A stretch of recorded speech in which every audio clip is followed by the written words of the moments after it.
Prayer for Sanity, written by Shri Rajendra K. Aneja, published in the Hindustan Times in the year 1990.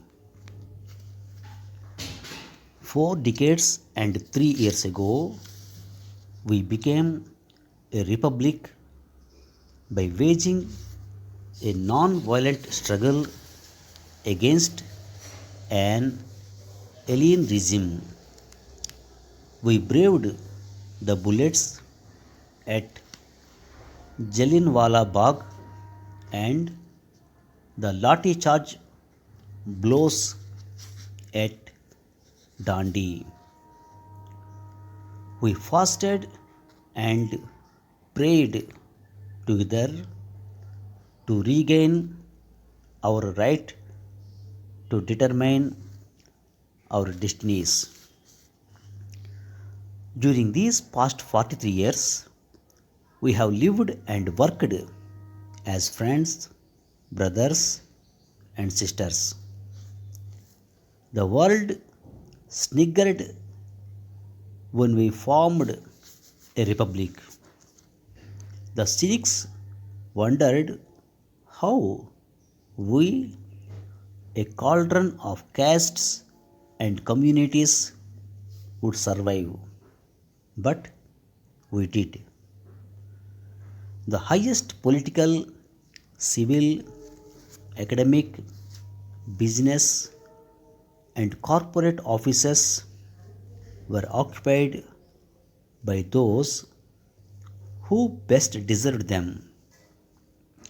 In the wars of 1962, 1965, and 1971, we battled together under the same flag. Whether it was cricket, hockey, or football, excellence and professionalism earned reverence rather than the gods one worshipped. Now, for the last few weeks, the skylines of many cities are obscured by thick black columns of smoke billowing furiously. The photographs in newspapers are macabre, the reports ghastly. I sit helplessly in a tall hospital nursing an ailing mother, but the shrieking sirens of police vans, of the fire engines, and bullets give no respite. The flames from some of the fires are 150 feet high, and the skies are black with despair. Must we erect these walls among ourselves? What will we achieve by creating these divides? Widows, empty homes. The loss of any human being or limb is irreparable, regardless of color, caste, or creed. The seeds of bitterness will be sown for scores of years to come. No one forgets the loss of a loved one, and everyone in this world is loved by someone, be it a parent, wife, child, or even a friend. Some wounds do not heal easily. Must we inflict them in the name of religion, forgetting that man came before his faith? Our neighbors like China, Singapore, Thailand, Indonesia are flourishing, striding the path of economic prosperity. Their people live in swanky homes, eat nutritious food, and wear nice clothes. Why do we not learn from them? Why are we fighting with one another instead of laboring to improve homes and the lives of our children? About 25% of our population, almost the size of the USA, lives below the poverty line. The smoke rising desperately in various cities will not feed or clothe our children. As I watch the tall smoldering fires, I remember a couplet in a film called Jagriti, which I saw about 30 years ago. A schoolmaster advises his students, हम लाए हैं तूफान से खींचते निकाल के इस देश को रखना मेरे बच्चों संभाल के. We have steered this boat through storms. Keep this country safely, my children. For the last 43 years, we have jointly waged a battle against hunger, poverty, floods, famines in the fields, factories, laboratories, and slums of the country. It is time for us to renew the fight against these bilious enemies rather than fight among ourselves. This we must do, or we would not be worthy of the sacrifices of those who hallowed our lands with their blood so that we could breathe freely. We stand indebted to those who gave their lives and lives to free us. We must not bequeath to our children a legacy of anger and acrimony.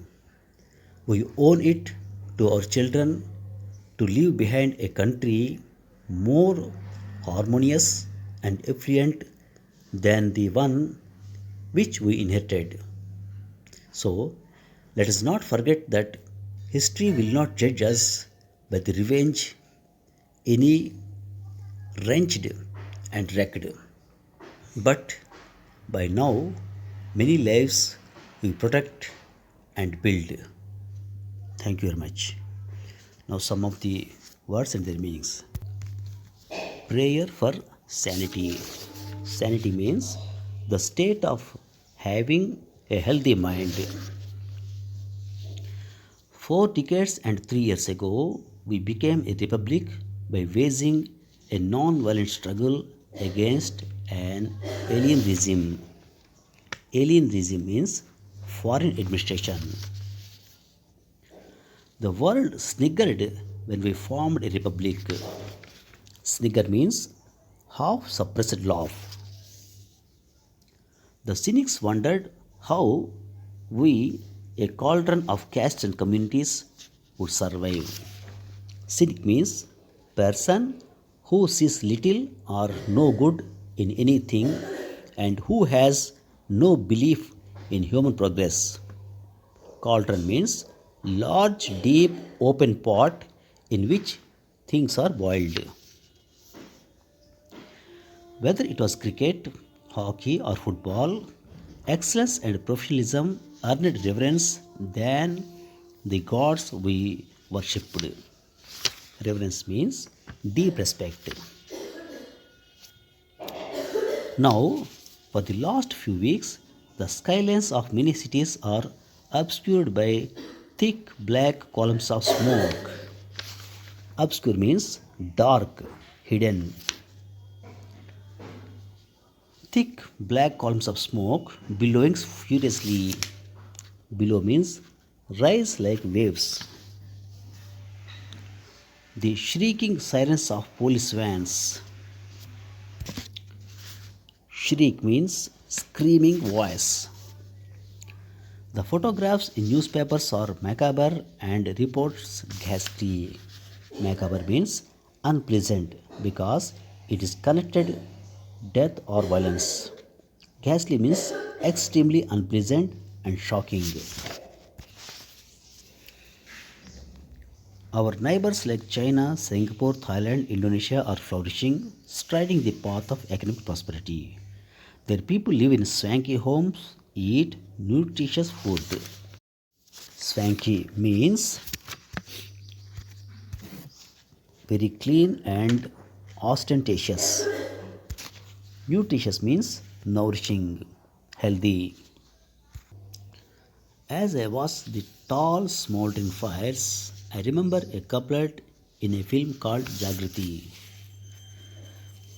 Smolder means burn slowly without flame. A couplet means two successive lines of a verse. It is time for us to renew our fight against these bilious enemies. Bilious means taking a gloomy view of life.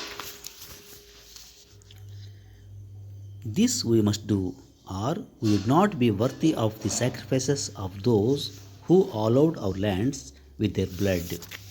Hallow means make holy. We must not bequeath to our children a legacy of anger and acrimony. Bequeath means leave as a legacy. Legacy means thing left to someone in a will or handed down by predecessor. Acrimony means bitterness of temper. We owe it to our children to leave behind a country more harmonious and affluent than the one we inherited. Harmonious means pleasingly or satisfactorily arranged. Inherit means receive as a heir.